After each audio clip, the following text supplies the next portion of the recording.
So, good news, bad news. You are your body. There is no other thing to be. We are fully embodied, whole human beings. All of our experiences are mediated through our bodies. We are not born in a body. We are born as a body. We are born embodied. We are born sensing beings. I'm making this video to address the proliferation of the propaganda around transgender ideology that says people are born in the wrong body. I see this in books. I see this in marketing propaganda. I see it in fashion campaigns. I see it as a tag on TikTok. There are videos on TikTok that have 5 million, 4 million, 1 million views that are titled Born in the Wrong Body. And kids are using this as an excuse to dissociate and as an excuse to self-mutilate.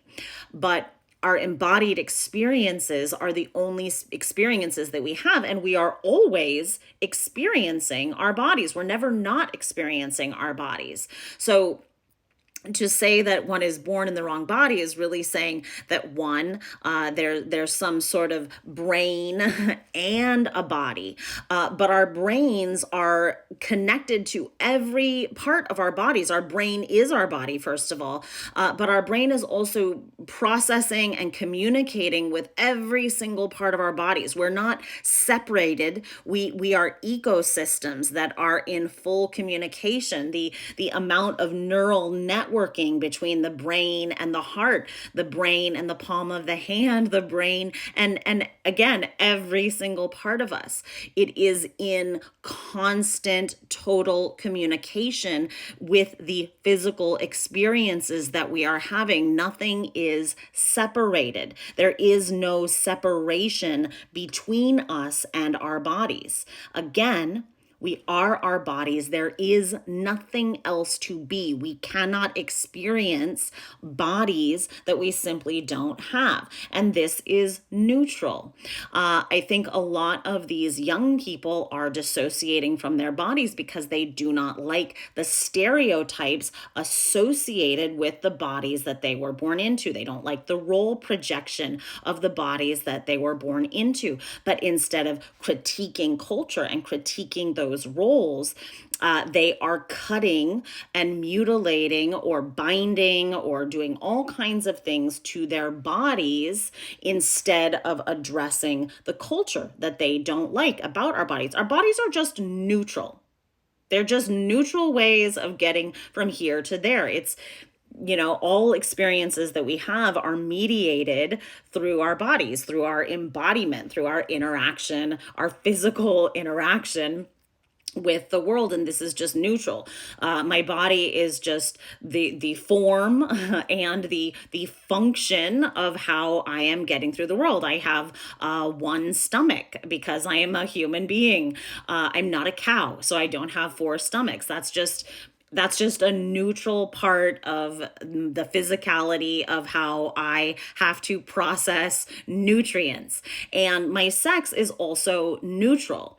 My sex organs are a neutral part of how I am developmentally a part of the sexual reproduction path that mammals have. This is just a neutral part of my form and functioning, just like every other part of my body is neutral. And together, all of these different parts, we're not a series of separate parts, even though I'm talking about them separately now. We are fully embodied. And there's a little shorthand that I like to use about our embodiment, which is when it comes to bodies, you get what you get and you don't get upset. This is just part of it. This is how we were born. I'm not a fish. I'm not a fungus. I'm not a tree. I'm not any other kind of animal or plant. I'm not even any other kind of mammal. I'm not even any other kind of primate. I'm a human being. This is the kind of animal I am, and my physicality is my experience. And to dissociate from that experience is to be dissociated dissociated from the signals that are necessary for my safeguarding. To dissociate from my body is to be dissociated from my instincts.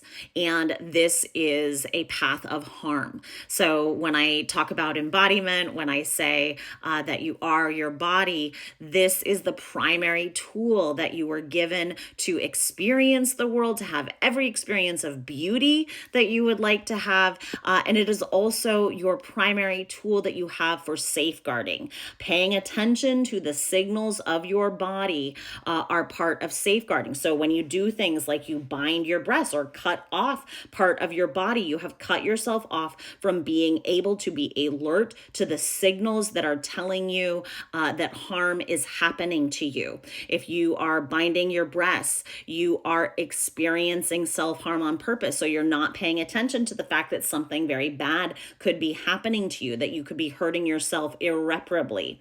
And this is the problem that I have with this ideology. It's an ideology of dissociation. It's an ideology that promotes self-mutilation. It is an ideology that disregards our holistic embodiment and the fact that we are ultimately like an ecosystem where every part is necessary.